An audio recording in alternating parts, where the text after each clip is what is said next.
الفاضل العربي التلميذي، صديق العزيز سيد الوزير الأستاذ مصطفى الرملي، رفيقي والأستاذ النقيب عبد اللطيف وعمو، الأستاذ الفاضل الأستاذ النقيب عزيز الرويبة، الأستاذ الفاضل العميد عبد الكريم الطالب، الأساتذة النقباء، الأستاذات الفضليات، الأساتذة الأفاضل، الأخوات، الإخوة الأعزاء، رفيقاتي رفاقي. الواقع أنني أشعر بسعادة كبيرة وأنا أرى هذه القاعة تكاد تكون مملوءة عن آخرها في موضوع كنت أخال بأنه إذا استثنينا الهيئة الموقرة وهي هيئة المحامين التي لها اهتمام خاص بهذا الموضوع كما بمواضيع أخرى، كنت أعتبر بأنه ربما بالنسبة لفئات أخرى الأمر لن تكون له نفس الجاذبية التي نراها اليوم في هذه القاعة، ولذلك أشعر بهذه السعادة،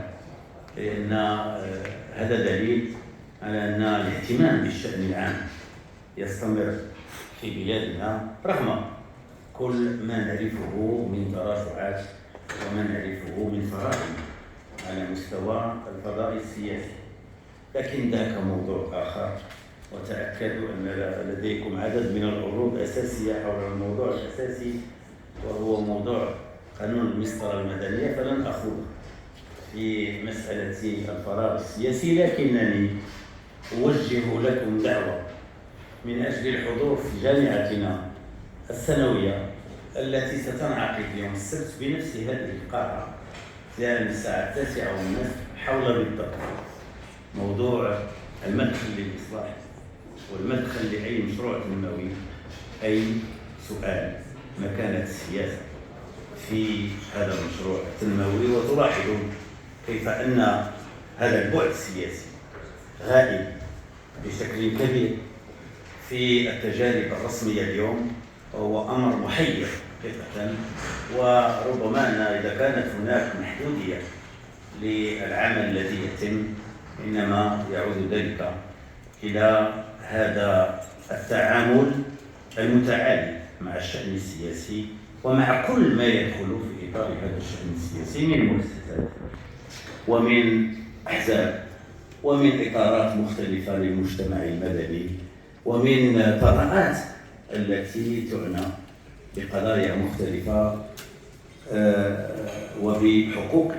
وواجبات مختلف الفئات المهنية والفئات الشعبية. اليوم نحن بصدد موضوع يدخل بدوره في هذا الإطار، المرتبط بضرورة تحسين الممارسة الديمقراطية الوطنية والسعي الحثيث والفعلي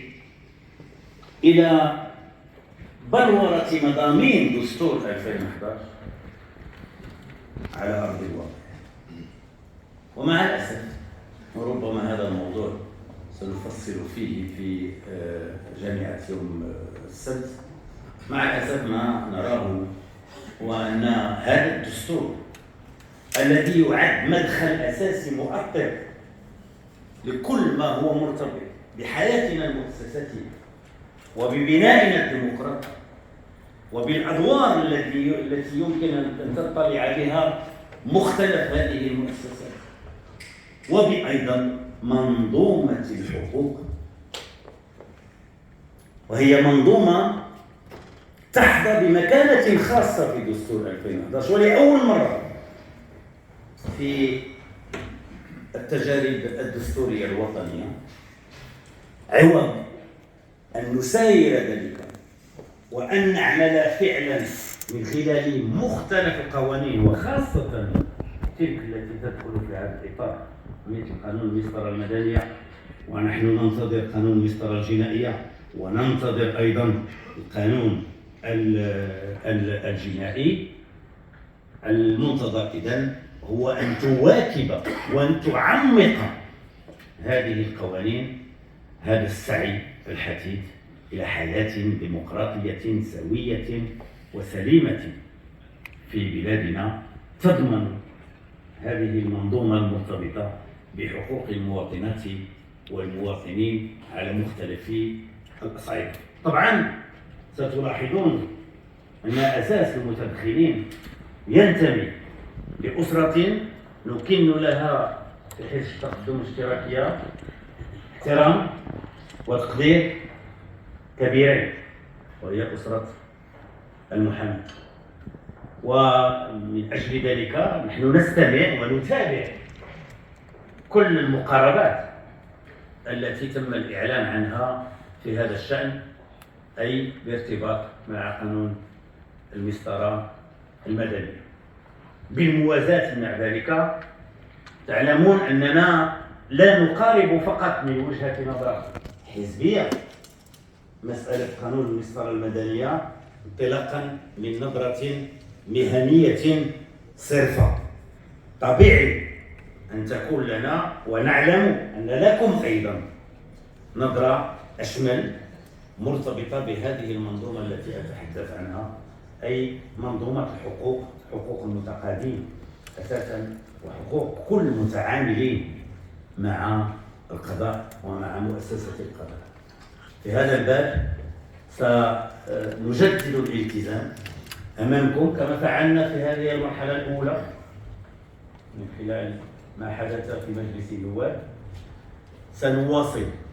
في حزب التقدم الاشتراكية العمل من أجل إبراز عدد من النقائص وعدد من الثغرات وعدد من الهفوات التي تتخلل هذا المشروع قانون المسطرة المدنية. وطبعا ما نريده هو أن يستمر التعاون فيما بيننا في أفق ما سيأتي من قانون للمسطرة الجنائية ومن قانون جنائي. أريد فقط أن أؤكد لكم أنه كان بودنا طبعا إغناء للنقاش وحتى يحضر الرأي والرأي الآخر أن تكون متواجدة معنا وزارة العدل وبالأخص السيد الوزير، إلا أن الظروف حالت دون ذلك، وأن كذلك ظروف تمثيل الوزير، هذا ما قيل لي على أي حال، تمثيل الوزير لم تكن موفرة أيضا، فمع الأسف لن نستمع إلى هذا الرأي، وإن كنا عموما قد استمعنا إليه في خرجات عديدة وفي مناسبات كثيرة وداخل مجلس النواب على مستويات متعددة. على أي حال نحن هنا من أجل أن تكون لنا مقاربة متزنة، مقاربة مسؤولة، لكن في ذات الوقت مقاربة حازمة أعلم أنها موجودة لدى كل المتدخلين، لكنها موجودة أيضا لدى عدد من الحاضرين والحاضرات. وتأكدوا أن حزب التقدم الاشتراكية سيعمل انطلاقا من التوصيات الصادرة عن هذه الندوة التي ننتظر منها الكثير وننتظر منها بالأساس. وأختم بذلك، ننتظر منها أن نسير جميعا في اتجاه يصالح جميع أوساط مجتمعنا مع الشأن السياسي العام. وتأكدوا بأنه بقدر ما تتم اليوم مغادرة هذا الفضاء السياسي، بقدر ما نسهل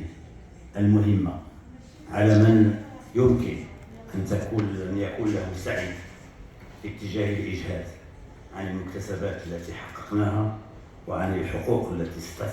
استطعنا أن ننتزعها بفضل نضالات وكفاحات لأجيال